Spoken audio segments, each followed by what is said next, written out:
cidades, mas ao mesmo tempo reconhecendo que o lugar que a gente habita, né, os lugares que a gente percorre e onde a gente vive influenciam muito nas escolhas que a gente vai fazer no dia a dia. Aqui inspiradas, então, né, por esse contexto de COP, e, enfim, também vivendo, né, e observando todas as mudanças que estão acontecendo nas nossas cidades. Acho que a gente está transportando um pouco esse nosso mote, né, para esse entendimento, né, de como as cidades têm mudado, né, o clima e os microclimas de onde a gente vive, e como, por consequência, também o clima tem afetado bastante, né, o jeito que a gente está vivendo nas cidades. E aqui, pensando no tema de hoje, como a gente tem se deslocado pela cidade. Então, a gente quer explorar aqui com vocês hoje um pouco essa relação, né? Como a cidade muda o clima e o clima está mudando a nossa cidade. Aqui na Cidade Ativa, e a gente tem trabalhado no tema da mobilidade urbana nos últimos 10, 11 anos, a gente sempre, né, eu acho que nossa trajetória, assim, sempre explorou essa relação entre mobilidade e clima, desde um ponto de vista da mitigação. Acho que muitos parceiros que estão aqui hoje também, né, começaram essa trajetória falando muito sobre o potencial que a gente tem de mitigar emissões de gases de efeito estufa a partir dessa, né, migração modal, ou seja, né, levar pessoas que usam veículos motorizados, né, com motor a combustão, para outros modos de deslocamento, e acho que essa relação a gente entende um pouco melhor, né, entre como que a gente pode mitigar essas emissões, né, e todo o impacto que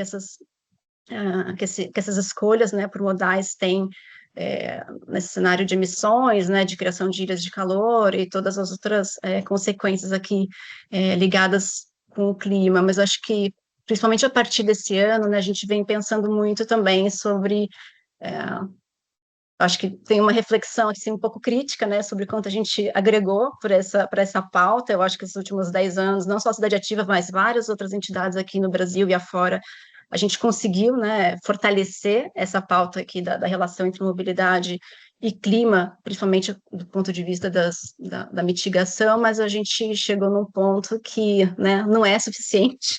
E eu acho que até assim, se a gente olhar para a efetivação de políticas e projetos, também acho que não é suficiente, e agora já é urgente, né, a gente falar mais de adaptação. Então, por isso que a gente está aqui hoje, né, provocando essa conversa. A gente quer entender mais sobre como o clima está mudando a mobilidade, as escolhas que a gente tem feito, né, os impactos assim na vida das pessoas, e pensar que isso é um pouco uma bola de neve, né? Também acho que essas mudanças do clima vão fazer com que cada vez mais essas escolhas por transporte público, por mobilidade a pé, mobilidade por bicicleta, sejam menos acessíveis, desejáveis, confortáveis, seguras, né? Então, o que vai acontecer aqui? A gente vai entrar no loop aqui, né, do clima muda, a mobilidade vai mudar o clima, e a gente tem que, é isso, assim, é muito urgente a gente atacar aqui esse problema e juntas, né, acho que a gente, por isso que a gente chamou aqui né, um grupo tão grande, diverso, de pessoas para falar disso, para tratar dessa urgência, também pensar, né, que é, essa, esses novos padrões aqui de mobilidade, né, e de mudanças no clima são agravados e agravam essas desigualdades socioespaciais. Eu acho que isso destaca, né, a urgência, a pertinência da gente colocar esse tema aqui no holofote, né, pensar que as pessoas que são, né, já são por natureza mais vulneráveis aqui as questões de trânsito, né, de segurança viária, por exemplo, também são mais vulneráveis às mudanças do clima. Então, acho que isso destaca a importância da gente tratar desse tema com vocês. Para quem não conhece, a gente está fazendo esse evento no âmbito dessa iniciativa que se chama Mobilidade em Transformação, que para a gente aqui na Cidade Ativa é um dos nossos programas, né, e que a gente vem atuando nele desde 2021, e a gente vê a mobilidade de transformação como um espaço para a gente, né, construir e difundir conhecimentos relacionados à mobilidade urbana. A gente começou com um curso lá em 2021, e depois esse programa foi crescendo, a gente acrescentou uma frente de assistência técnica, onde a gente, né, apoiou a viabilização de projetos, a gente também tem um laboratório, acho que tem alguns participantes aqui hoje, onde a gente apoia o desenho, né, o planejamento, a implementação de iniciativas voltadas para a mobilidade urbana sustentável, né, segura e mais resiliente e saudável. Então, pensando um pouco nessa vocação da mobilidade em transformação, é que a gente está aqui muito, assim, convictas, né, e animadas para abraçar esse desafio aqui de entender essa relação entre mobilidade urbana e adaptação e regeneração. Então, nossos planos para né, começando aqui agora com vocês, acho que queria deixar claro que esse evento é um pontapé, assim, é um início de uma relação que a gente quer fortalecer, né, com quem está aqui palestrando hoje, mas também com quem está participando e outras pessoas que queiram se juntar a gente. A gente quer fortalecer assim uma frente de pesquisa para explorar essas relações entre mobilidade e clima, né, principalmente de adaptação. Queremos oferecer um curso online para o ano que vem e também oferecer através do nosso lab um espaço para ajudar pessoas, né, principalmente aqui nos municípios que queiram tirar projetos do papel. Então, agradeço aqui a presença de todo mundo no Mobilidade de Transformação. A gente valoriza muito essas perspectivas plurais, diversas, sobre os temas urbanos, né? Então, por isso também que temos aqui esse grupo tão rico, né, de pessoas que podem contribuir com a conversa hoje. Obrigada. Passo aqui de volta para a Mari, para que ela vá chamando os participantes. Obrigada, Gabi. Bem-vindo a todo mundo que está chegando agora. E sem mais delongas, vou chamar aqui o Antônio para abrir essa nossa conversa, porque a gente vai navegar um pouco por diferentes escalas, né? Então, a gente começa numa escala mais ampla, entendendo como que isso se aplica, para então chegar numa escala local. Então, Antônio, fique à vontade aqui para o palco. E aí, gente, só para os nossos painelistas especialistas, quando eu estiver faltando 2 minutinhos, eu vou mandar uma mensagenzinha no chat, tá bom? Pra gente cuidar do tempo. Tá joia. Obrigado, Mari, Gabi. Bom dia, turma. Agradecer em nome do Ministério das Cidades ao convite da Cidade Ativa. Pessoalmente, sou fã do trabalho de vocês, acho super importante e é um prazer estar aqui. Eu vou, muito rápido, tentar passar uma introdução do que foi trabalhado, principalmente do Plano Clima, mas de toda a agenda de sustentabilidade que o Brasil vem trabalhando nos últimos 3 anos. Mais como uma introdução, né, para as falas que vão vir depois, que aí acho que vão entrar muito mais aprofundar muito mais no tema, e também apontando alguns links onde vocês podem encontrar mais informação do Plano Clima e de outras coisas que eu vou falar aqui, né? Então, a ideia é ser bem introdutório aqui, e aí depois fico também à disposição, se alguém tiver alguma dúvida agora ou depois de algum ponto mais detalhado. Eu vou compartilhar minha tela. E depois acho que essa apresentação vai ser compartilhada com vocês, tá? E vocês ficam com os links também.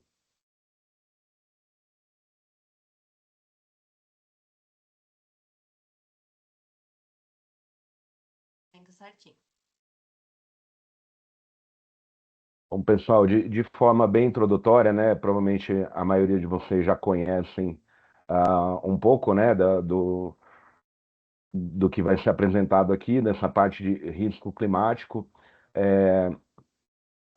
O risco climático, ele é uma combinação entre a vulnerabilidade, a ameaça climática e a exposição, né? Então, aqui a gente traz alguns dados, mas na verdade os eventos recentes aí, como que aconteceu no Rio Grande do Sul, como outros que a gente tem visto, acho que são exemplos até mais presentes e mais palpáveis do que a gente trazer números. Mas no final, a gente tem uma combinação, né, nessa parte de mudanças climáticas, entre os esforços de mitigação e de adaptação, tendo uma clara relação aqui de quanto mais bem-sucedido for o esforço de mitigação, ou seja, de evitar as mudanças climáticas, menos recursos a gente vai ter que investir em adaptar as cidades, né? Então, tem uma relação muito grande aqui, porém, com uma ressalva de que não adianta eu mitigar as minhas emissões se o meu vizinho não mitigar. Então, é isso, por exemplo, que vai ser discutido na COP30 a partir do ano que vem, a partir da semana que vem, de pactuar entre os países, né, os esforços de mitigação para que isso seja algo conjunto e coordenado. E da mesma forma que nacionalmente a gente tem que fazer entre as cidades que haja uma coordenação para que todas as cidades deem a sua parcela de contribuição. E com isso, né, quanto mais a gente conseguir mitigar, menos a gente vai ter que investir recursos e esforços em adaptar. E foi com base nesse conceito, né, que o Brasil estruturou o seu Plano Clima, com o nome mais completo de Política Nacional sobre Mudança do Clima, um trabalho que começou em 2023, e ele foi dividido principalmente nas frentes de mitigação e adaptação, com algumas estratégias transversais. Cada frente, né, de mitigação e adaptação, ela parte de uma estratégia nacional, que vai valer para todos os setores e que vai trazer diretrizes, prioridades e objetivos para cada frente. E com base na estratégia nacional, você começa a desdobrar planos setoriais. Então, para mitigação, são 7 planos setoriais e para adaptação, 16 planos. Cada frente tem um plano específico para cidades e mobilidade urbana. No caso aqui do Ministério das Cidades, ainda tem uma frente de resíduos, né, que é muito trabalhada na Secretaria Nacional de Saneamento Ambiental. E, claro, né, você trabalhar dessa forma com planos setoriais, você traz uma maior complexidade, porque você tem que concatenar esses planos, né, para que eles também façam sentido entre eles, com a vantagem de você aprofundar, ter mais possibilidade de aprofundar cada temática. Então, por exemplo, no plano cidades de mitigação, a gente trata principalmente de mobilidade urbana. Mobilidade representa 80% das emissões na área urbana, né, dentro do plano cidades. Os outros 20% vêm da parte de edificações, principalmente da queima de gás para cocção e aquecimento, ou seja, né, trazendo mais para o dia a dia, para chuveiro e fogão, né, para tomar banho e cozinhar. E isso é algo que pode ser mitigado com o tempo, principalmente se aproveitando de uma potencialidade que o Brasil tem de ter uma matriz elétrica limpa, né? Então você pode, através de programas que já existem hoje de autogeração de energia, em que você incentiva de que as edificações ela tenham placa solar ou outros meios de gerar energia elétrica, e junto a isso você tentar usar também aparelhos elétricos aí para cocção, né, forno elétrico, fritadeira e etc. E também para o banho, né, para o chuveiro, você tentar usar mais a energia elétrica. Aqui também, né, tem linhas de corte entre, por exemplo, o plano setorial cidades e o plano setorial transportes, o que vai ser abordado em cada um. É claro que isso é teórico, né? Na prática do dia a dia você não tem essa divisão tão estanque, mas, por exemplo, no plano cidades a gente tratou dos ônibus urbanos e micro-ônibus, enquanto o plano transportes trata mais dos ônibus rodoviários. Com relação aos caminhões, a gente trata mais dos leves e semileves, enquanto o plano transportes trata mais dos pesados e médios. Ainda fica para o plano cidades toda a parte de automóveis e motocicletas, enquanto o plano transportes trata de outras partes, como o transporte aquaviário e o transporte aéreo, né? Tanto aeroportos, né, infraestrutura aeroportuária, quanto aeronaves. E na parte aquaviária também, né? Tanto a infraestrutura de portos quanto o próprio transporte aquaviário. Também tem uma relação aqui com o plano, por exemplo, de energia, né? Onde a gente vai discutir muito as fontes que abastecem os veículos para a mobilidade, com indústria, né? O Brasil hoje está na vanguarda em programas como o Mover, que ele pega toda a cadeia produtiva de veículos, desde a fabricação até o descarte final daqueles veículos, e toda a parte também que a gente tem que conciliar com a indústria para fabricar veículos elétricos, a biometano, a biodiesel, fabricar também os próprios biocombustíveis, toda a infraestrutura de recarga, né, equipamentos para recarga e etc. E também com a parte de resíduos, né, a gente também enxerga que o plano resíduos ele trata dos materiais a partir do momento que eles chegam na, na planta de reciclagem ou de produção de biometano ou da finalidade que for dada para aqueles resíduos, enquanto o plano cidades ele trata do transporte do resíduo até aquela planta. Então aqui tem uma inter-relação muito grande. E, bom, voltando a falar do plano como um todo, né, além das frentes de mitigação e adaptação, ele vai tratar também de estratégias transversais para transição justa, para avaliar os impactos socioeconômicos e ambientais, considerando aí que o preço, tanto da mitigação quanto da adaptação, tudo isso tem um custo, né? Tudo isso exige investimentos, isso gera impactos, e isso não deve ser absorvido pela camada mais vulnerável da população, né? Isso tem que ser distribuído de forma justa. Também os meios de implementação são muito importantes, né? Como as ações do Plano Clima vão ser implementados, a parte também de capacitação, educação, pesquisa e desenvolvimento, que eu acredito que hoje a gente já está fazendo uma parte disso, né? Mas é, tem várias outras frentes, tem o próprio Capacidades, que é um portal aqui no Ministério das Cidades, que também busca uma capacitação principalmente para gestores públicos locais, mas que acabam aproveitando para a sociedade como um todo. E no final, monitoramento, gestão, avaliação e transparência. O Plano Clima, em que pese a gente ter ficado bastante debruçado na produção dele nos últimos 2 anos, ele é um plano vivo, ele prevê atualizações periódicas, revisões, né, para ver se ele está sendo efetivo. Então, a gente vai conviver com ele até 2050 aqui, para tentar chegar nas metas do NDC do Brasil, e vai sempre ajustando e adaptando. E aqui, nesse slide, eu não daria para detalhar tanto tudo aqui para vocês, acho que nem era o objetivo, mas alguns links onde vocês podem achar mais informações. Primeiro, com relação ao Plano Clima em si, o Plano Clima ele tem 9 grupos técnicos. Primeiro, uma revisão mais geral da Política Nacional de Mudanças Climáticas, que é uma lei, né? Então, esse grupo está trabalhando na atualização da lei. Depois, como eu falei, a frente de mitigação e adaptação. Ambas, né? Essas 3 primeiras já passaram por várias oficinas e webinários e consultas públicas, e a versão final delas deve ser publicada agora na COP30, na semana que vem. Além disso, ainda tem mais outras frentes, por exemplo, para regulamentar o Sistema Brasileiro de Comércio de Emissões, ou seja, o mercado de carbono. Isso é algo que está sendo muito trabalhado internamente pelo governo brasileiro, mas que também vai ser levado na COP na tentativa de criar padrões internacionais, né, ou alinhar os padrões que já existem, tentando dinamizar.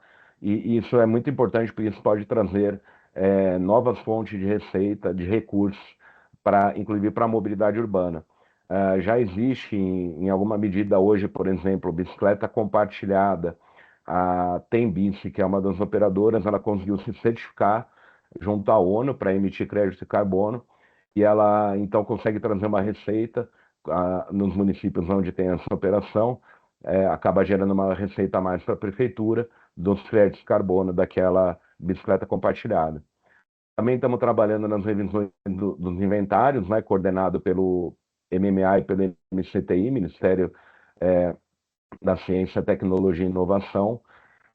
Inclusive hoje, nesse momento, está tendo um webinário que vai ficar disponível no YouTube, no canal do MMA depois, sobre o inventário, né? Também passou por várias consultas públicas e tal, e agora está sendo publicada a versão final do inventário, versão final para agora, né? Do inventário 2025, também na COP vai ser apresentado.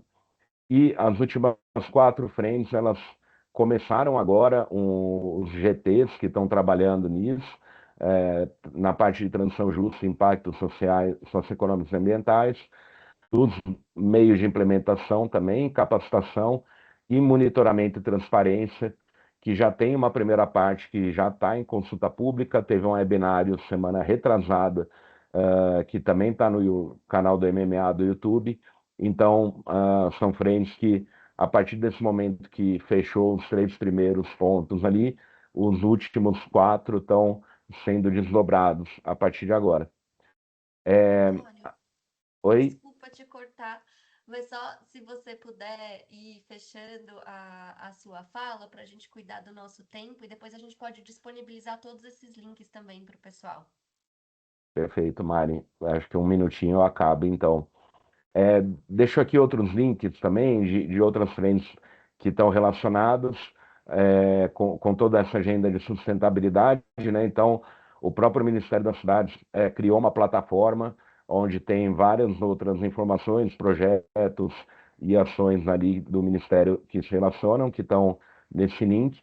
Um outro programa muito importante para a gente é o Cidades Verdes Resilientes, a gente chama de PCVR pela sigla, que ela, em parceria do MCID com o MMA e o MCTI, tenta, num nível mais operacional do que o Plano Clima, concatenar várias ações.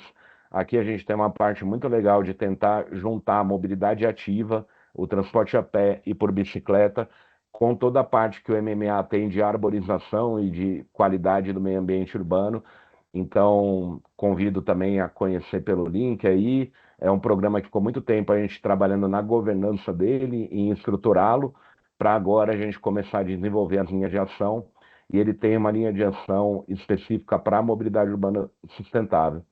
O outro ponto é a taxonomia sustentável brasileira. Também foi uma frente que a gente ficou bastante tempo trabalhando junto, em coordenação do Ministério da Fazenda. E foi publicado recentemente o decreto aprovando ele, as versões finais. Tenho um dos cadernos de taxonomia, que é a KINAI H, que ela fala de transporte, armazenagem, correio, que ela vai falar muito também da parte de mobilidade urbana. Resumindo muito, a taxonomia, ela indica quais atividades vão ter prioridade na hora de receber investimentos, financiamentos, créditos e isenções tributárias, com fins em mitigar emissões. E, por fim, o Plano de Ação Nacional contra Poluentes Climáticos de Vida Curta já está também, começou agora ali, coordenado pelo MMA, e aqui a gente tem o olhar não só dos gases de efeito estufa, que provocam as mudanças climáticas, mas também dos poluentes locais, que para áreas urbanas é muito relevante, e que não é um desafio novo, na verdade, para a mobilidade, né? É algo que, desde a década de 1990, por exemplo, São Paulo já tem rodízio veicular com vistas aos poluentes climáticos locais, né? Não apenas a questão das mudanças climáticas. Uma última parte muito importante é o federalismo climático, a gente tentar envolver nos 3 níveis federativos, né, engajar todo mundo aí, principalmente do poder público, do nosso lado aqui de ministério. Então, tem uma resolução, inclusive, do Conselho da República para tentar amarrar isso. O Plano Clima Cidades ele é recheado de ações interfederativas, né, que envolvem todo mundo.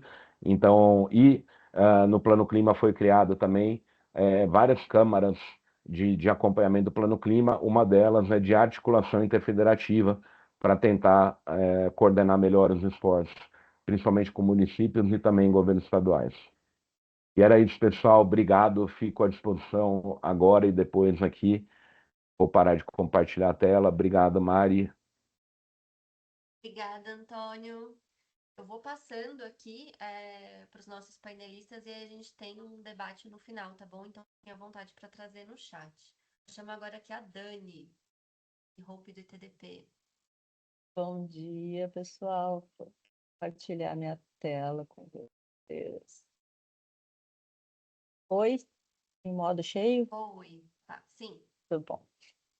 Bom, então acho que obrigada aí pelo convite. Eu sou Daniele Hoppe, eu atuo no ITDP Brasil, que é o Instituto de Política de Transporte e Desenvolvimento, né, que é uma organização sem fins lucrativos, e a gente atua já há 40 anos na promoção da mobilidade sustentável e equitativa.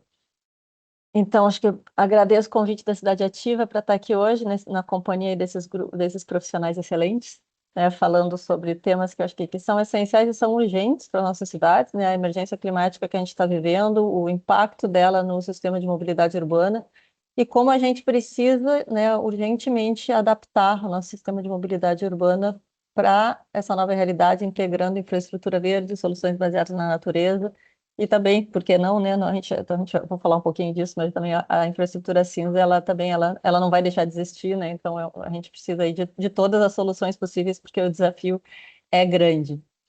Então, deixa eu passar aqui.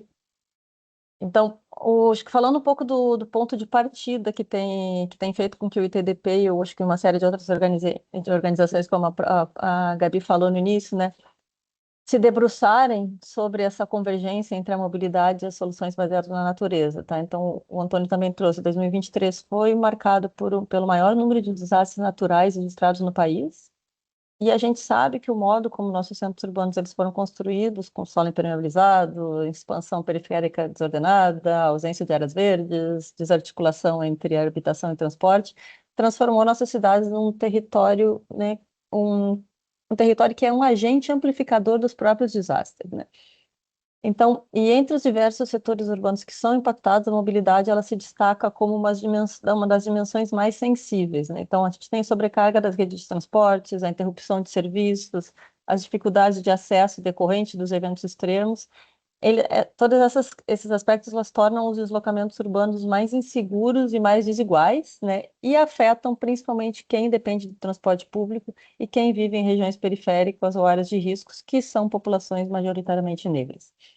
Então, a gente precisa olhar com cuidado, né, para isso que está acontecendo nas nossas cidades e também para soluções que são possíveis, sempre com um olhar também de não ampliar essas desigualdades, né, de priorizar as áreas que estão mais vulneráveis quando a gente está trabalhando para reduzir os impactos das mudanças climáticas.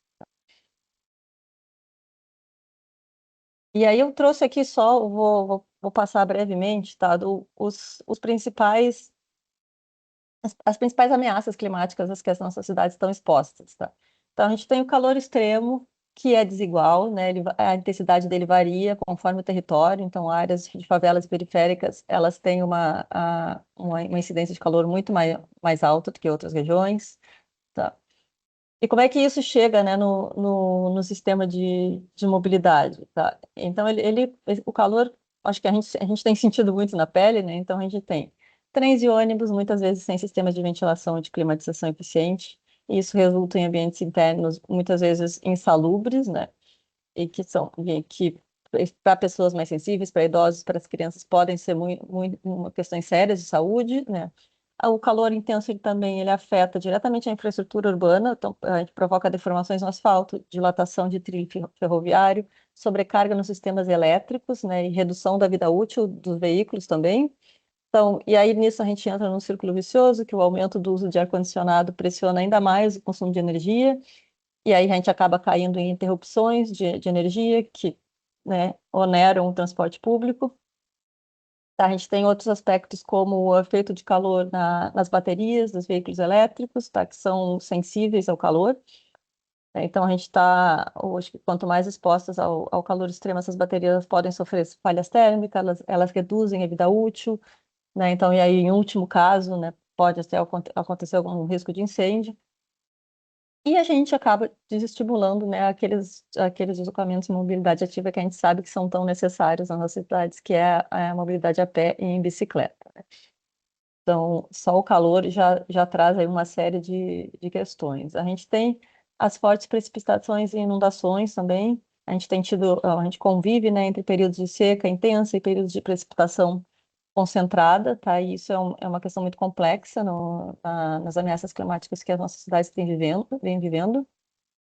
Como é que isso atinge a mobilidade urbana, né? Então, a gente conhece muito bem essa realidade também, vias alagadas e inundadas que bloqueiam a circulação, quedas de árvores, que são consequências também de vendavais, que eu vou falar um pouco na próxima. A gente tem paralisação de trens e estações por falta de energia, acesso comprometido a estações de metrô, de trens, de terminais de ônibus. A gente viu, acho que ano passado, São Paulo, uma estação de metrô inundada, né? Então a água já está entrando dentro das estações. Fora a questão realmente do acesso, como é que o pedestre chega numa área, num terminal de ônibus que tá tomado por água. né? Então, a gente tem aí uma série de efeitos em cascata que oneram principalmente as populações mais vulneráveis. Os deslizamentos de terra, que também são principalmente, né, em áreas de topografia mais acidentada, que pega muitas vezes, não só cidades, eu tô baseada no Rio, então aqui os deslizamentos são uma questão importante, mas a gente também tem em questões em rodovias, né, em deslocamentos intermunicipais, né, e eles estão muitas vezes associados às chuvas extremas e causam, né, então, aí, bloqueios. Então, no momento que a gente tem um deslizamento, a gente acaba em uma área, numa favela, por exemplo, a gente tem um deslizamento na base, na via de acesso, a gente bloqueia todo o acesso de toda uma população à sua casa, né? Então, são bairros inteiros que ficam sem acesso. A gente tem vendavais também, que têm se intensificado muito em diversas regiões do país. A região sul tem sofrido com esses vendavais e ciclones já há bastante tempo. Também a gente tem aí questões em edificações, então, de estelhamento, problemas de suspensão de transporte público, paralisação de trem e estações por falta de energia. A gente tem questões de sinalização semafórica também, que fica interrompida até que possa ser estabelecida. Então, a gente tem aí uma série de consequências que impactam os deslocamentos dentro das cidades, com danos, né, muito, muito pesados de uma manutenção muito alta, depois é um custo muito alto para trazer de volta, para refazer essa infraestrutura. Tá. Peraí peraí que eu passei aqui, me perdi aqui, peraí, pessoal. Que aconteceu? Bom, a gente tem a escassez hídrica também, que já estou me estendendo muito, né? E eu acho que ela é especialmente importante no contexto amazônico, onde os rios são as vias, então a gente tem tido secas importantes que deixam comunidades inteiras sem acesso a escolas, a saúde, a outros serviços. Tá? A gente tem tido também queimadas, né, cada vez mais constantes, que também tem uma série de consequências de redução de visibilidade, elevação de risco de sinistro, interdição de vias, o impacto na saúde respiratória. Acho que já não cheguei a falar sobre isso no calor também, mas o calor ele tem um impacto na saúde do trabalhador, né, que está exposto, e muitas vezes esse trabalhador ele está relacionado, ele trabalha no setor de transporte, seja ele o motorista do ônibus, seja um entregador que está na bicicleta ou na moto. Então, a gente tem aí os impactos de saúde que também afetam na regularidade dos serviços que são oferecidos. A elevação do nível do mar, né? O Brasil tem uma costa extensa, e tem muitas cidades que vêm sofrendo com isso, não só no bloqueio da circulação nessas vias, mas também com impactos na drenagem, então, que acaba ficando sobrecarregada. E depois a gente tem também o trabalho da limpeza, né, e da manutenção, depois a gente tem ressacas mais frequentes. Então, tem uma série de danos aí que com as características do Brasil, né, variam muito, né? Então, quando a gente olha para soluções que a gente pode olhar, que abordagem a gente pode tomar, a gente precisa olhar para os biomas e para as características de cada território, porque as soluções vão ser diferentes. Tá? Mas eu acho que a questão é que a gente precisa entender que a adaptação já não é mais uma opção, é um requisito para a gente garantir a segurança, a funcionalidade e a equidade dos deslocamentos nas nossas cidades. Tá? Então, aquilo que eu falei no início, a gente tem diversas abordagens que podem ser adotadas, e a gente tem visto aí uma grande atenção, felizmente, para soluções baseadas na natureza, porque elas trabalham em conjunto elas mimetizam, né, sistemas naturais para reduzir, aumentar a resiliência das nossas cidades e dos nossos sistemas. Então, elas, de alguma forma, elas se opõem, né, ao que o que a infraestrutura cinza tradicional da engenharia traz, porque elas são mais flexíveis e elas trabalham junto com o desastre, são mais resilientes. Só que a gente precisa das duas, né? A gente vai ter muitas soluções que são combinadas, né? Tá, eu vou passar aqui, que eu já falei demais, né? E vou pular isso aqui, e acho que o que eu queria trazer é que quando a gente olha para a mobilidade, a gente fala em diferentes escalas, né? Então, A gente pode ter projetos em escala regional, a gente pode ter projetos em escala municipal, projetos em escala local do bairro. E a gente precisa, sempre que a gente vai olhar para uma solução baseada na natureza, a gente precisa olhar, a gente tá falando muito de sistemas de drenagem, né, e hídricos. Então, é sempre importante a gente olhar, mesmo que a solução seja local, a escala da bacia hidrográfica, né, a gente entender como é que funciona a distribuição, o escoamento da água naquela região, para que a nossa solução seja efetiva. Eu vou trazer aqui só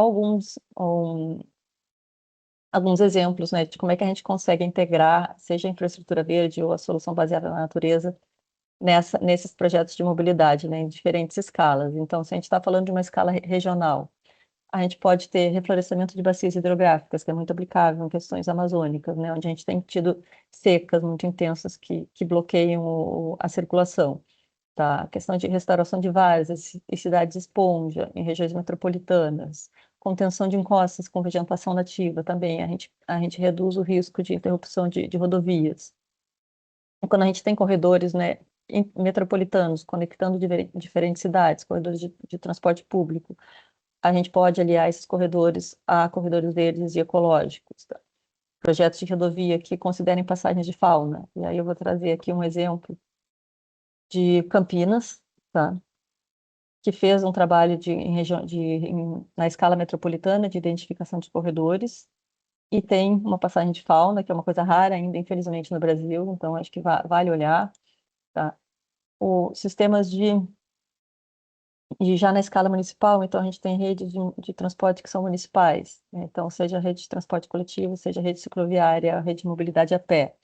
Então, elas podem ser combinadas com parques lineares, com parques fluviais, com áreas inundáveis. A arborização urbana precisa ser pensada junto com as redes de mobilidade, especialmente mobilidade ativa, para a criação de sombra. A gente pode ter bacias de filtração para reter a água, utilização de pavimentos drenantes nessas redes, tá? Então, aqui eu trouxe algumas fotos de infraestrutura cicloviária que é ladeada por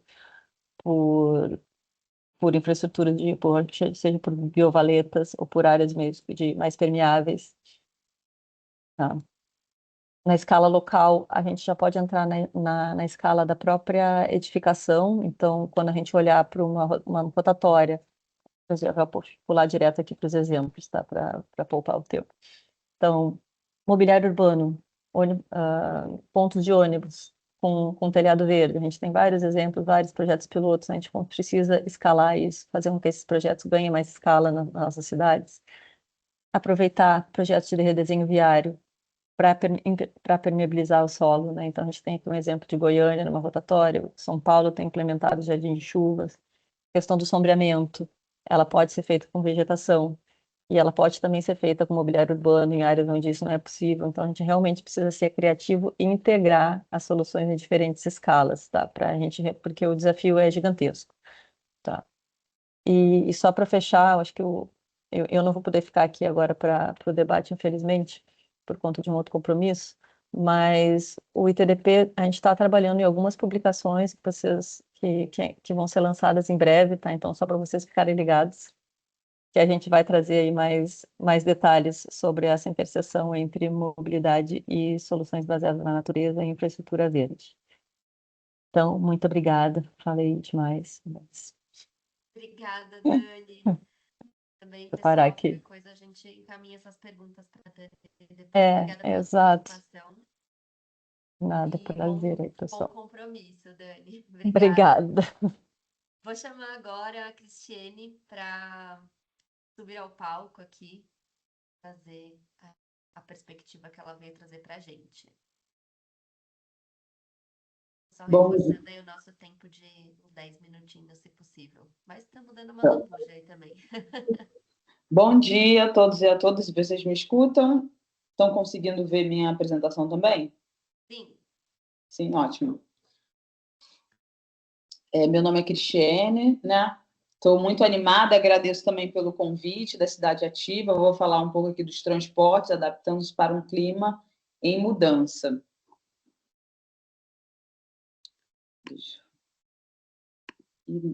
Passou. Eu trouxe alguns slides. Eu acho também importante dizer, né, fazer minha autodescrição. Sou uma mulher negra de pele clara, tenho um fundo colorido atrás de mim, com umas folhas e uma bicicleta aqui também. Eu uso óculos, estou com o cabelo preso. Falando de eventos extremos, né, pluviométricos e a paralisação nos transportes. Eu tenho um dado, eu trouxe esse gráfico aqui, que ele compara o que saiu no jornal e o que a companhia, né, a Getrans, a companhia que organiza aí a Supervia do Rio, os dados de paralisação de 12 anos, de 2010 a 2022. Então, em 2010, a gente não tinha nem 5 paralisações por ano. Em 2022, já passou para mais de 30 paralisações. Tudo isso em decorrência desses eventos extremos, que nesse trabalho, nessa pesquisa, né, os eventos extremos eram chuvas de até 50 milímetros, a partir de 50 milímetros. A gente tem também, além, isso daqui falando da Supervia, né, do transporte por trilhos de trem aqui no Rio de Janeiro, também a gente tem muitas paralisações, né, pessoas que passam diversas horas, às vezes 12 horas, no transporte, parado na Avenida Brasil, por exemplo, que é uma via expressa aqui do Rio, por causa das inundações. Também, falando em calor, trouxe essas manchetes de jornal: calor de 71 graus nos trilhos fazem trem tombar no Rio de Janeiro.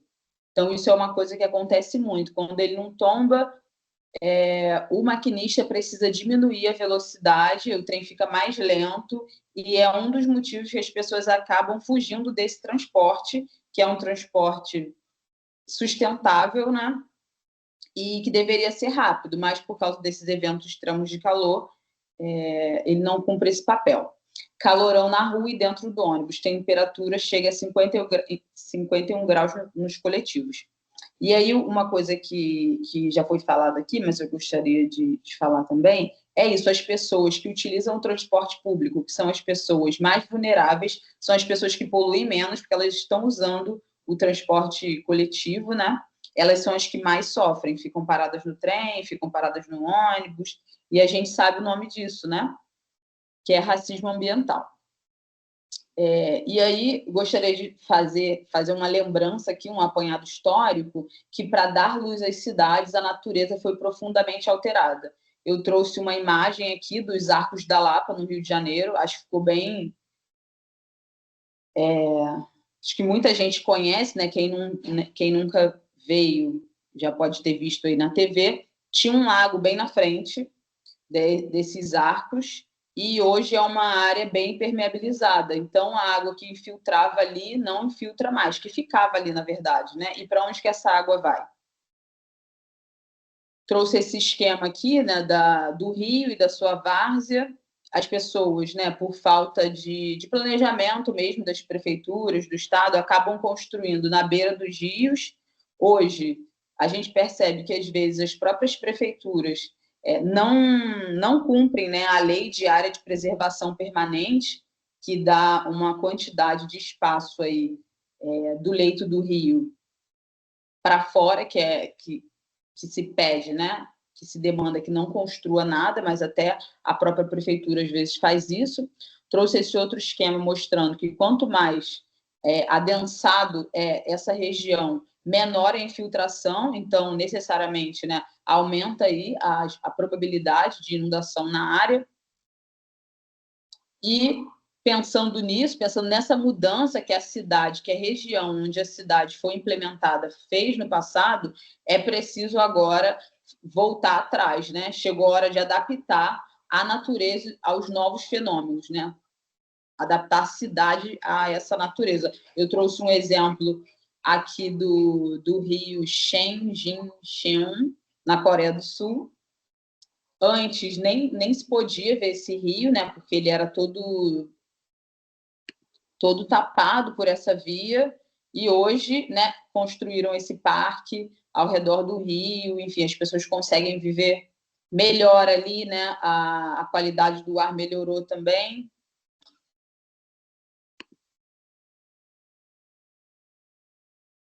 trouxe um exemplo aqui, né, de algumas mudanças também, a partir das mudanças climáticas. De acordo com o IPCC, o conceito de adaptação refere-se ao processo de ajuste em sistemas naturais ou humanos em resposta a estímulos climáticos reais ou esperados em seus efeitos, que moderam ou evitam danos. E aí, né, eu trouxe esse esquema pensando em parques alagáveis. Hoje a gente já é muito falado, né, em cidades esponja, e é aqui um exemplo, uma quadra que pode virar uma piscina, pode virar esse local que acumula essa água durante a chuva. Calçadas permeáveis, teto verde, né? A Dani trouxe isso também, né? Trouxe esse outro exemplo aqui sobre a ferrovia. No contexto específico da infraestrutura de transporte terrestre, a aplicação de medidas de adaptação tem a finalidade de diminuir a vulnerabilidade e a exposição dos ativos, assegurando a continuidade operacional do sistema de transporte. Essa primeira imagem é da estação de Manguinhos, as duas, né, são de Manguinhos. Desde 1959, a estação alaga. Por quê? Porque ela é muito próxima do rio. Foi aquilo que eu disse. A área de preservação permanente não foi... Em 59 não tinha essa lei. Mas, enfim, em 59 já acontecia essa inundação, porque essa estação está muito próxima do rio. Em 2012, a partir de uma obra do PAC, então foi um investimento federal, estadual, né? Eles levantaram essa estação e hoje ela é no alto, né? E aí, claro, a estação não inunda mais. Dá para ver aqui que ela ficou bem acima, né, do nível das casas. Trouxe também esses exemplos aqui para que acontece, né? Canteiros da Bay Street, na Jamaica, transformados em infraestrutura verde para absorver águas pluviais e reduzir inundações. Trouxe esse outro exemplo aqui, que é barato, é possível se fazer em diversas cidades. A gente sabe também que muitas vezes a água ela não escorre, né? Porque ela fica travada por causa do lixo na cidade. Então, esse bueiro inteligente, a partir de um planejamento aí da coleta de lixo, ele pode estar sempre sendo limpo, essa caixinha aí furada, né? Ela é retirada e assim essa área ela fica mais fácil da água fluir. Aqui é um piscinão para controle de inundações, que é aqui no Rio de Janeiro, na Praça da Bandeira. É um local que está na foz do rio, na foz da bacia, na verdade, né? Da bacia hidrográfica da região, e sempre inundou. Por quê? Porque esse bairro ele foi construído também numa área já inundada, numa área de mangue. Construiu esse piscinão e aí diminuiu, na verdade parou assim, a inundação nessa região. Mas existe um outro problema, uma pessoa desapareceu uma vez numa chuva. Então é isso, é importante pensar nesses outros lados. Pavimento permeável para infiltração de águas, né? E aí esse pavimento pode ser até o pavimento das vias mesmo, né? Onde passam os carros. Dá para ver a diferença. Pavimento permeável aplicado em Barcelona. Plantio de flora de proteção para encostas próximas às estradas e vias férreas. Ponto de ônibus verdes, né? Um exemplo de Bialystok. É interessante ver esse ponto de ônibus, que ele está todo verdinho, ele tem um teto verde também, mas na frente tem um ponto de ônibus que também é verde, ele tem uma árvore atrás. Então, às vezes, a gente pensa numa solução super de alta tecnologia, mas às vezes uma árvore já resolve, né? Arborização e aumento das áreas de infiltração, aqui é uma praça também em Barcelona. Arborização no combate a ilhas de calor, a Dani também trouxe isso, né? É impossível, às vezes, você pedalar ou caminhar em áreas super áridas. Eu trouxe o exemplo já da Avenida Brasil com as inundações, mas é uma área também, uma via, né?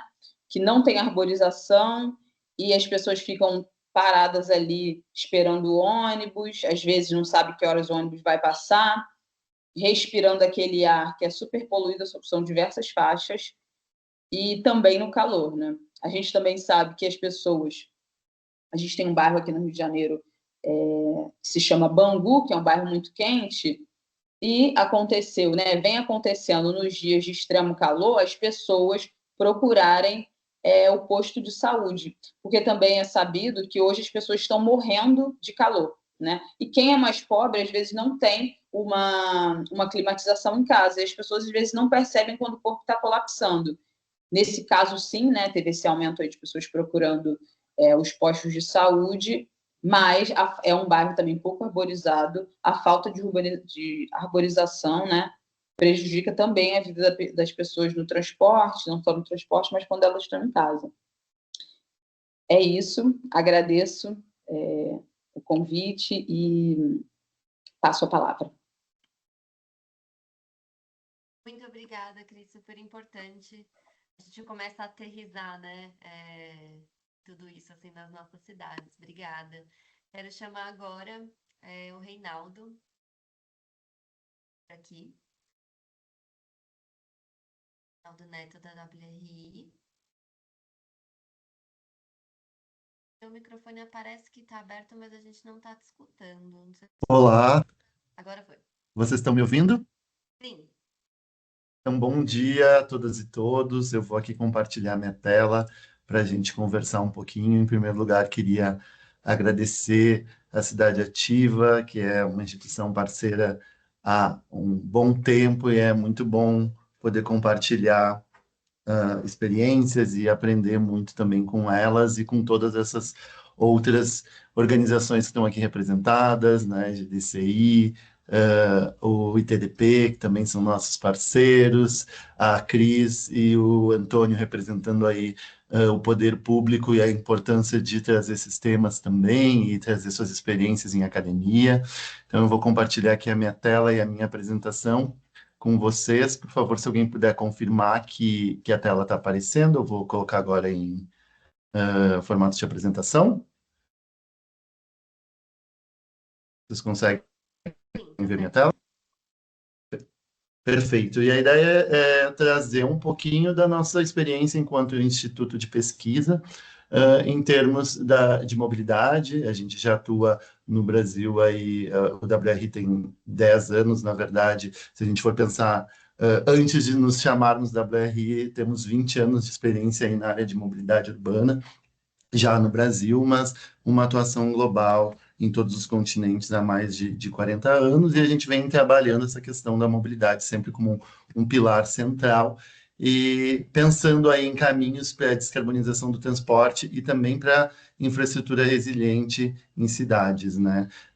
Eu sou especialista em mobilidade ativa no WRI Brasil, como a Mari já comentou anteriormente, e explicando um pouquinho o que o WRI faz. O WRI é um instituto de pesquisa e trabalha em parcerias para gerar transformações, né? Transformações na nossa sociedade, nas nossas cidades, no nosso território, né? O WRI Brasil atua no desenvolvimento de estudos e implementação de soluções para que as pessoas tenham o que é essencial para viver e também para proteger e restaurar a natureza e equilibrar o clima, né, que é uma questão que a gente vai entrar em debate nas próximas semanas aí com a COP30, e também por comunidades resilientes, que é o que nos traz aqui hoje especialmente, né? E sempre articulando aí nosso conhecimento técnico com questões né, e políticas para trabalhar com governos, com empresas, com academia e com a sociedade civil, né? Então, só para a gente começar a discutir, né, já foi falado um pouco sobre a questão de focar em adaptação, mas a gente não pode desassociar a mobilidade da mitigação urbana, né? Quando a gente pensa em crise climática, o que vem sempre à nossa cabeça são as emissões, né? E, de fato, a mobilidade é um setor que impacta muito, né? Como o Antônio já expôs, nas cidades ela é central nessa questão da crise climática, e a gente tem dados, por exemplo, né, aqui da Organização Mundial da Saúde de 2020, que nos mostra que a poluição atmosférica ela é um problema de saúde pública, né, é uma das principais ameaças de saúde para crianças, sendo responsável por cerca de 1 a cada 10 mortes de crianças menores de 5 anos, né? Então, a gente está falando de uma questão que tem relação com a preservação ambiental, com a nossa qualidade de vida e também com saúde pública. E a gente sabe aí, então, que o transporte é um setor central nessas emissões. E então urge a gente reduzir essas emissões, né? Rever a maneira como os deslocamentos acontecem na cidade, né?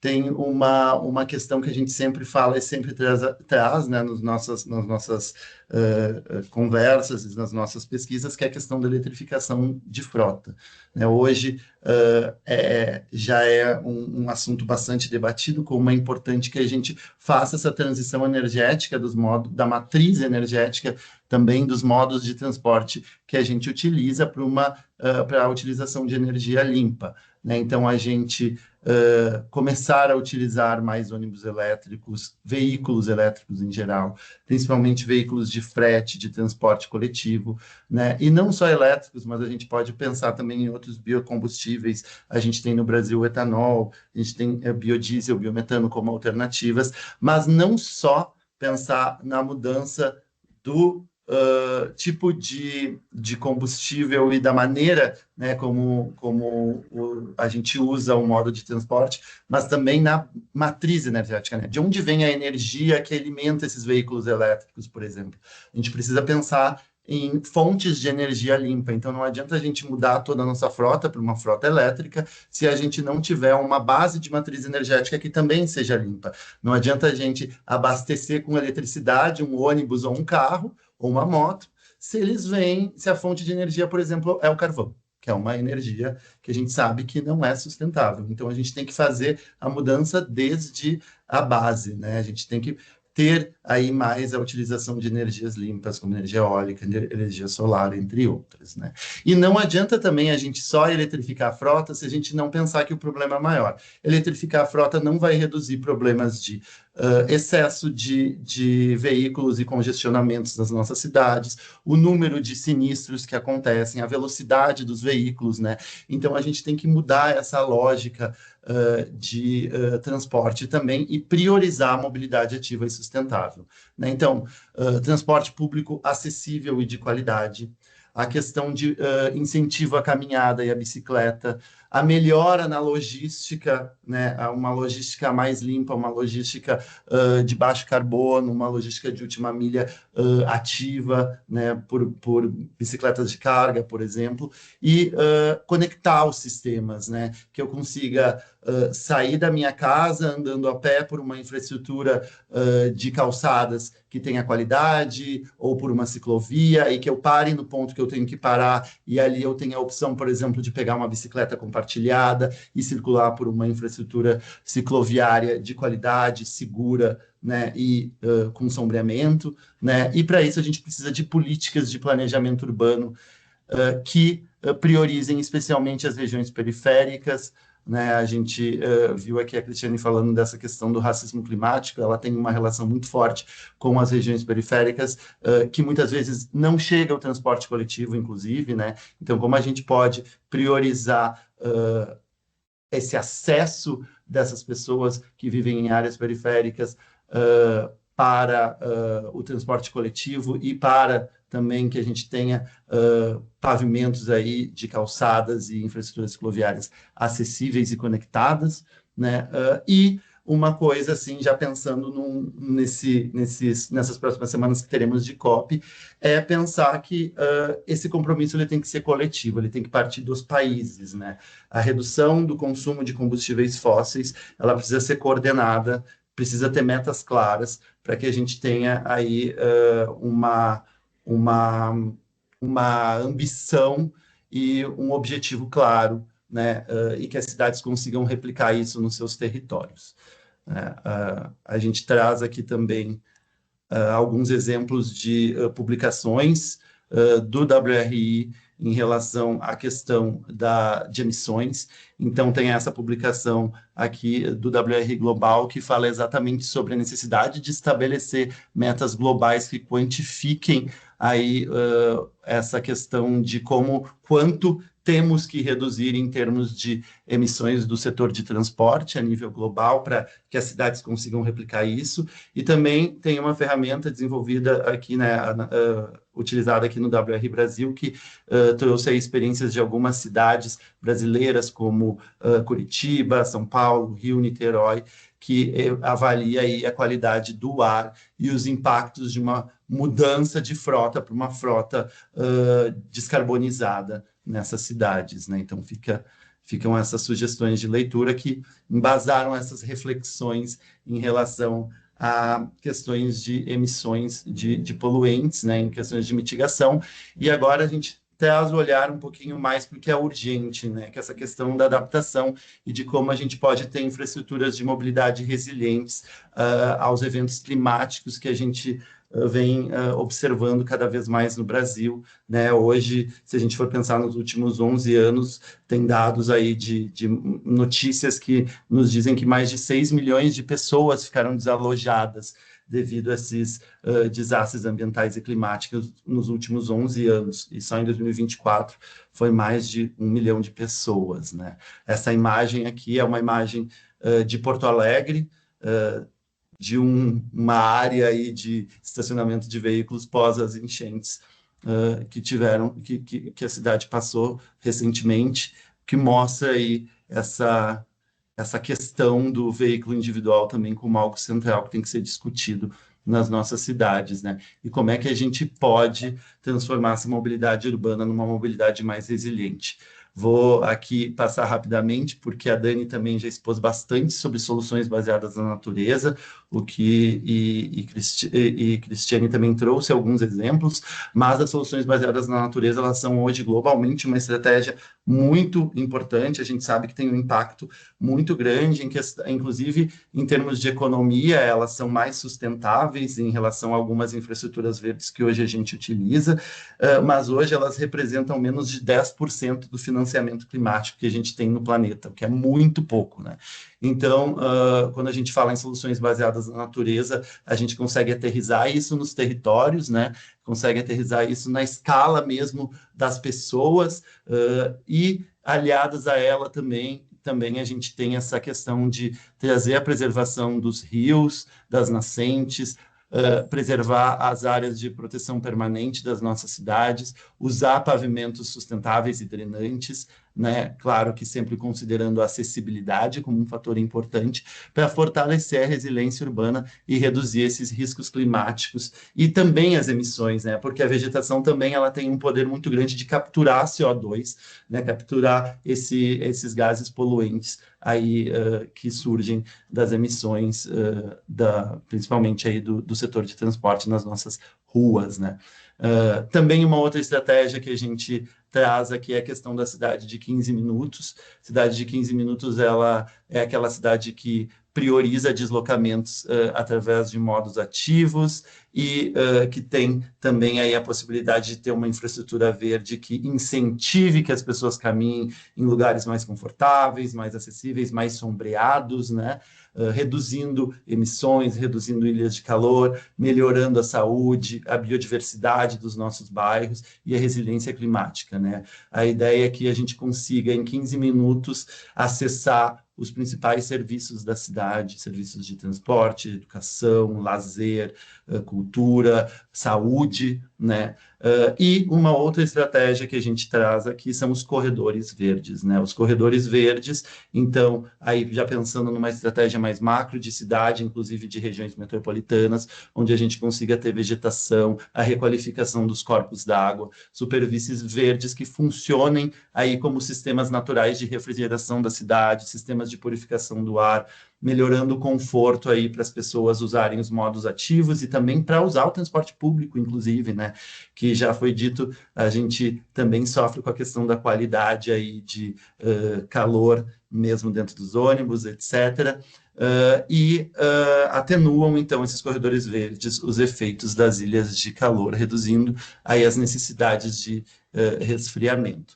Eu sei que meu tempo já acabou, e eu vou aqui para a parte final, só para trazer aqui exemplos de publicações que trazem, né, a questão da resiliência, de infraestrutura resiliente nas cidades como uma uma estratégia, tem essa publicação do TUME, que é uma iniciativa que traz uma análise bibliográfica e de alguns estudos de caso de como aplicar as soluções baseadas na natureza no setor do transporte, e uma outra publicação que a gente participou aí junto com a Prefeitura de Campinas, apoiamos a Prefeitura de Campinas junto à elaboração do Plano Local de Ação Climática da cidade, que tem metas bem específicas aí no que diz respeito não só à adaptação, mas também mitigação e outros setores, né?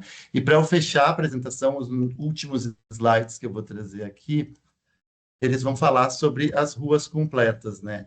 Que são um conceito que a gente gosta bastante de trazer quando a gente fala de mobilidade, porque as ruas completas são ruas para todas as pessoas e, portanto, elas têm que ser acessíveis, seguras e sustentáveis. E quando a gente pensa nas ruas da nossa cidade, essa é a imagem que a gente vê na maioria dos espaços. Essa aqui, inclusive, tem alguns elementos, né, já algumas vegetações, a gente vê nesse lado direito já uma infraestrutura cicloviária desprotegida, mas a gente nota que a gente precisa trazer aí, né, para esse espaço outras soluções para tornar esse espaço mais acessível e seguro. E quando a gente trabalha em planejamento, essa é uma via de Nova York, geralmente esse tipo de projeto a gente vê muito quando as cidades se preocupam em questões de segurança viária e mobilidade, né? Hoje a gente sabe que as mortes no trânsito são um problema global, a gente também sabe que a gente tem problema de acesso a oportunidades dentro da cidade, por isso é importante a gente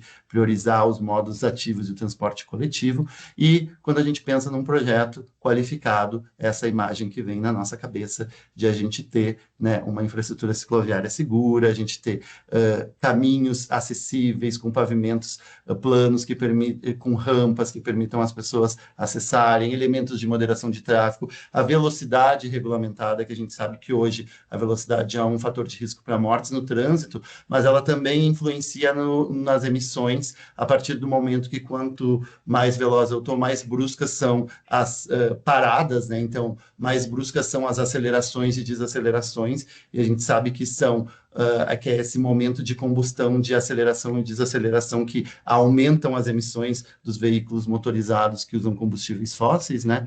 Mas a proposta de a gente pensar em cidades resilientes é a gente ir além, né? A gente pensar numa infraestrutura verde que permita que as pessoas usem esse espaço de forma confortável e sustentável para complementar essa questão da segurança viária e da acessibilidade, né? Então, vegetação, soluções baseadas na natureza, sombreamento, né? A preservação dos nossos rios são fundamentais para complementar essa questão da segurança e da acessibilidade quando a gente fala de mobilidade e infraestrutura nas cidades. E é a lógica da inversão da pirâmide que já preconiza a Política Nacional de Mobilidade Urbana, de a gente trazer as pessoas para o centro aí dos deslocamentos nas cidades. Aqui a gente traz um exemplo da cidade de Fortaleza, né, no Lago Jacareí, a gente consegue ver ali como é possível fazer essa mudança utilizando pavimentos mais permeáveis, infraestrutura dedicada para os modos ativos, né, a vegetação, priorizando, né, o conforto e a acessibilidade das pessoas,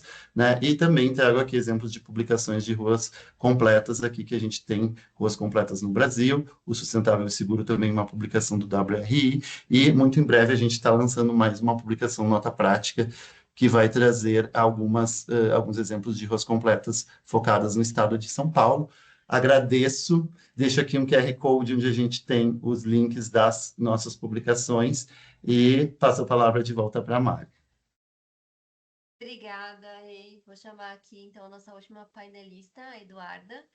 E, gente, só parece que teve uma questão aí na entrada que talvez algumas pessoas não tenham preenchido, né, aquela listinha de presença. E quem quiser o certificado de participação, eu coloquei um e-mail para vocês mandarem para a gente ter certinho isso, tá? Para garantir que vocês recebam. Então, Eduarda, fica à vontade. Provavelmente a gente não vai ter tempo para pergunta, mas aí a gente tenta um outro movimento para responder todas as curiosidades e perguntas que tivermos aqui. Perfeito, Mari. Obrigada também de novo pelo convite. É um grande prazer estar aqui falando sobre mobilidade, né, das crianças e ação climática. Eu vi que tem muita gente de Brasília também na plateia, eu sou de lá, então um salve aos brasilienses. Bom, assim, para quem não sabe, né? Bom, meu nome é Eduarda e eu sou líder de programas do nosso programa Streets for Kids na GDCI, que é uma organização que trabalha com prefeituras, né, ao redor do mundo com essa missão de transformar ruas em lugares melhores para pessoas. E, bom, claro, são nas ruas que a gente passa muita parte dos nossos dias, né? Como a gente se move diariamente, e onde as crianças e suas famílias se movem para chegar a escolas, aos parquinhos, a postos de saúde. Mas muitas vezes as ruas são esses espaços inóspitos e hostis, como a gente vê nesse vídeo aqui, num espaço em frente a uma escola, onde as crianças respiram ar poluído e enfrentam muita dificuldade para chegar. Acho que todos aqui ressaltaram, né, como a gente está enfrentando múltiplas crises, né? Seja da falta de segurança nas ruas, como o Reinaldo pontuou, né? Da poluição do ar, da falta de atividade física que as crianças deixam de fazer porque elas não podem andar, né, para a escola ou brincar na rua. E agora a gente está enfrentando mais uma crise, né, que é essa crise climática, com as ondas de calor mais frequentes, com as chuvas intensas, que afetam, além de muitas coisas, né, também o ensino das crianças. E isso tem gerado também muita ansiedade, né? E até depressão em crianças e jovens que também têm se sentido traídos pela resposta dos seus governantes a esses problemas. E, bom, acho que todo mundo já falou isso um pouco sobre isso, mas claro que essas condições extremas do clima afetam a capacidade dessas pessoas se deslocarem, caminharem, mas também de acessar, né, equipamentos importantes como escolas, creches, centros comunitários, e afetam também o acesso a espaços ao ar livre de brincadeira, oportunidades para as pessoas socializarem. E, bom, claro, a gente trabalha principalmente com ruas e a gente vê as ruas como peças fundamentais para solucionar esses problemas que todos ressaltaram aqui hoje, porque elas são essa nossa maior rede de espaços públicos contínuos nas cidades. E elas têm um grande papel em como a gente vivencia as cidades, né? E isso também é verdade para as crianças, as experiências delas nas ruas, na verdade, vão influenciar diretamente o desenvolvimento delas. E esse gráfico aqui mostra a atividade cerebral das crianças, que é muito alta, principalmente nos primeiros anos de idade.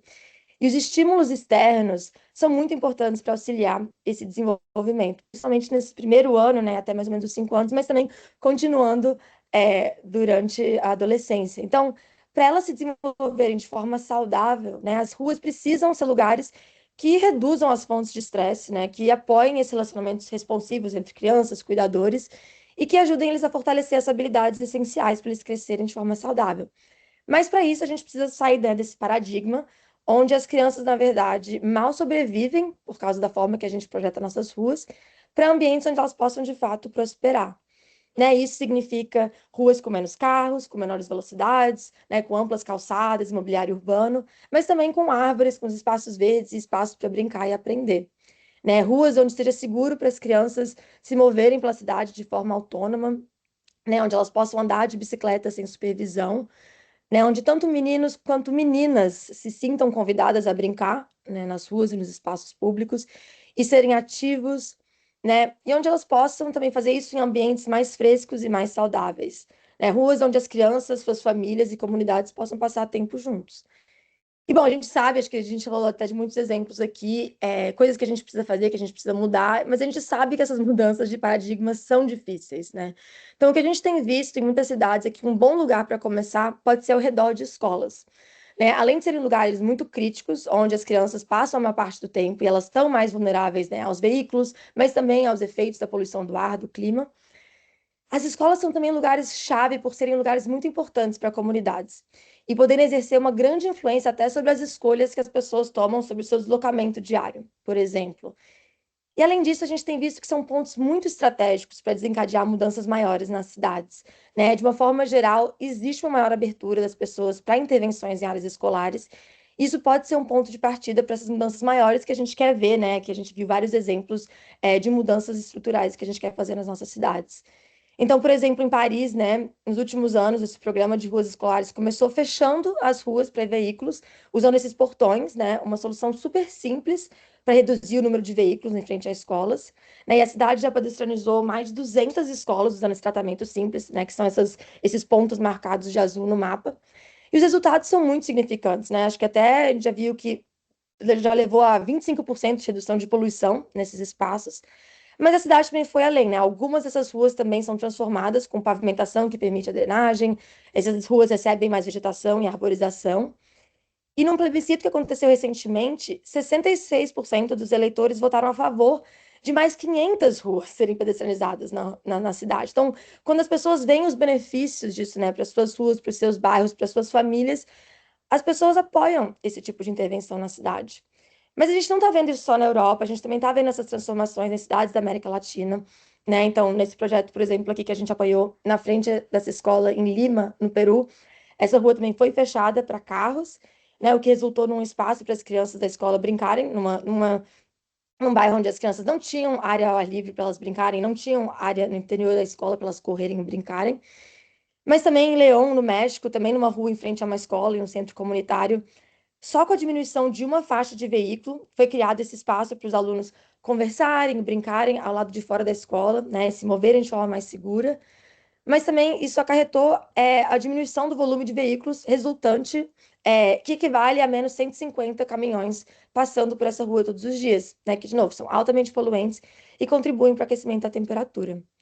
Mas outras estratégias, né, que acho que até algumas foram mencionadas aqui, né, incluem o sombreamento dos espaços de espera fora das escolas, né, a mudança do pavimento, né, evitando o asfalto, utilizando materiais com piso intertravado, ou materiais que permitem a drenagem e deixem o clima mais agradável.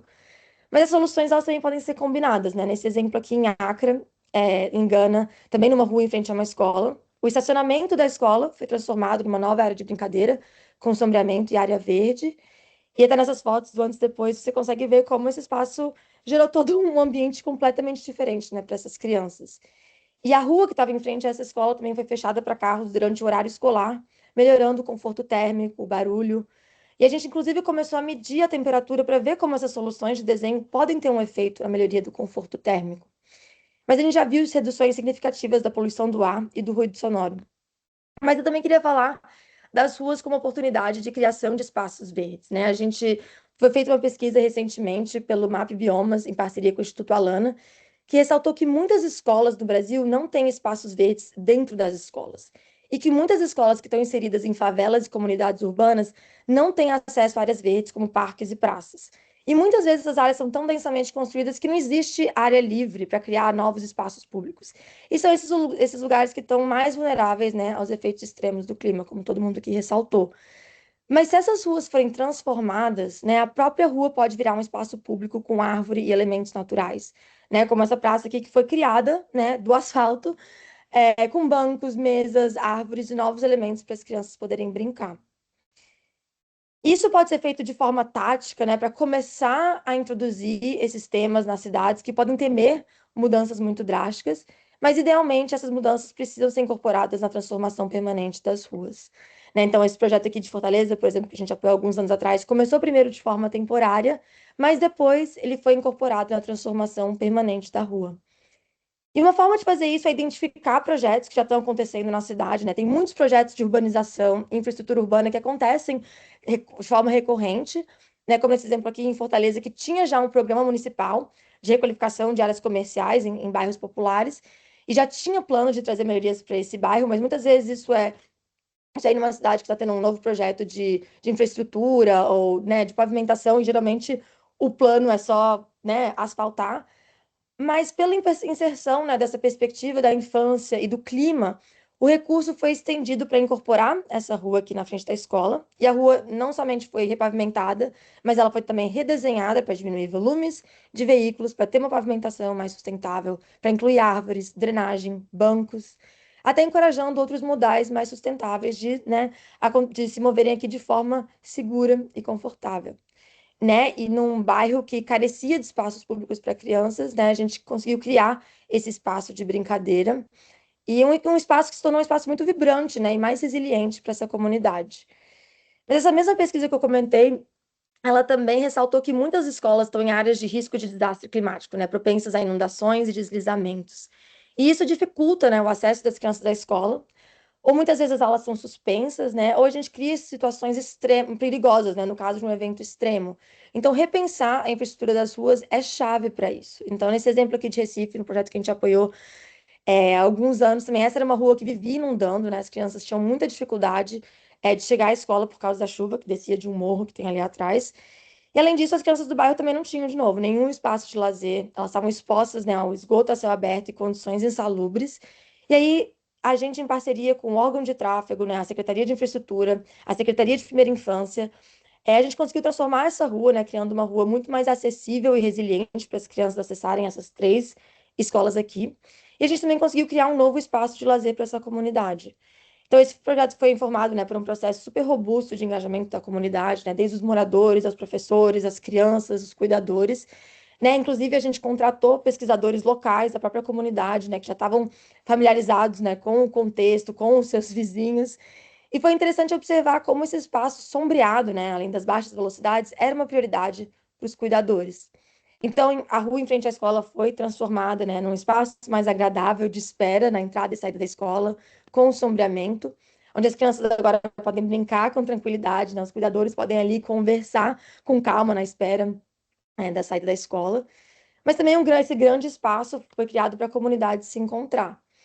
E para mim o mais incrível desse projeto, né, embora a transformação seja muito inspiradora, né, é como essa perspectiva da criança, né, da infância, pode ser um catalisador para uma mudança mais ampla, né? Crianças, elas unem comunidades, né, atores diversos e, principalmente, secretarias diversas, elas podem se unir quando elas estão agindo sob essa mesma visão, que é essa, né, de criar ruas e cidades mais saudáveis, mais resilientes e justas para todo mundo. Então, só para terminar a minha fala também, eu queria perguntar para vocês, né, o que é possível nas ruas das cidades de vocês e também dizer que tudo isso que eu falei aqui agora, né, as orientações de desenho que a gente dá para as cidades estão disponíveis nos nossos guias, que são também estão disponíveis para download gratuito no nosso site, também disponíveis em português. Então, obrigada e passo de novo a palavra para a Mari e para a Gabi. Obrigada, Eduarda. Gente, quero agradecer demais a todas as exposições e as falas que tiveram aqui. Acho que elas foram complementares em muitos sentidos, assim, em muitos aspectos, em muitas escalas.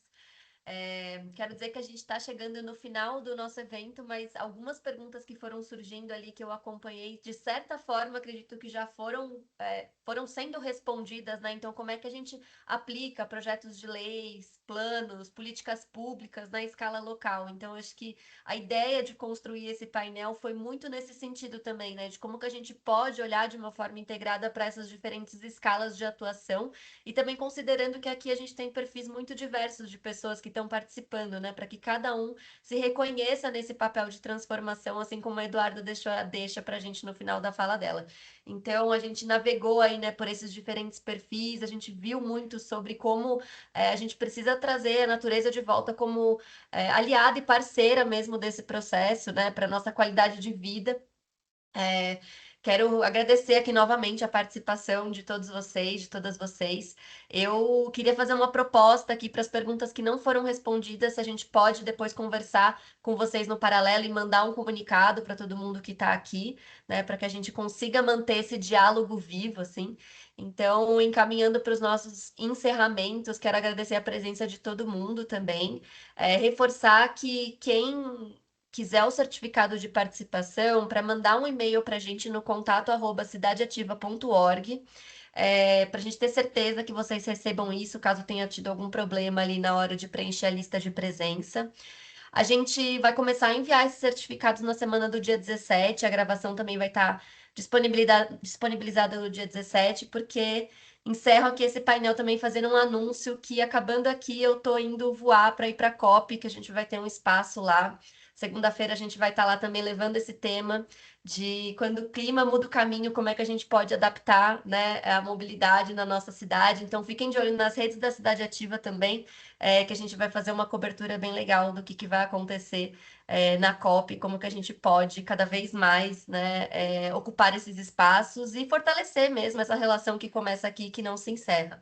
Então, fiquem à vontade aí para colocar os últimos comentários no chat, aproveitando essa provocação final, né? O que cada um sai daqui querendo fazer ou querendo transformar na sua forma de atuação, nos seus estudos, nas suas pesquisas, relacionadas a como a gente pode adaptar o clima nas nossas cidades.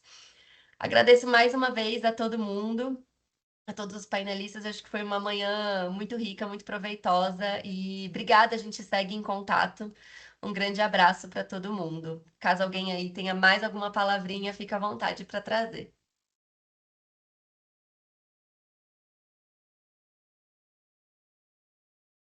Eu queria Obrigada, gente. trazer, eu Claro, queria fica à falar vontade. só uma coisa que eu fiquei pensando. A gente fala muito sobre sobre carro elétrico hoje, né? Ônibus elétricos também, mas uma coisa que a gente precisa também levar em consideração é o processo de produção, né? Quando para produzir uma bateria, você precisa fazer mineração. Muitas vezes a gente tem, né, aqui no Brasil, vários exemplos de mineradoras que destroem todo um ambiente, né? A gente tem Minas Gerais, enfim, diversos locais. E acho que a gente deveria começar a pensar que carro a bateria não é a melhor solução, assim, o transporte público, né, por trilhos, a mobilidade a pé, por bicicleta, esses são as melhores opções para as cidades brasileiras, para a gente não destruir mais, né, o planeta. Só isso. É sobre isso. É sobre a gente mudar completamente esse pensamento e a forma da gente construir, né? O que a gente faz. Excelente, Cristiane. Gente, obrigada, um bom dia, um bom final de semana para vocês. Espero que estejam saindo inspirados aqui e a gente continua as nossas trocas. Um abraço em todo mundo. Obrigada. Tchau, gente. Obrigada. Bom dia. Bom dia. Tchau, tchau.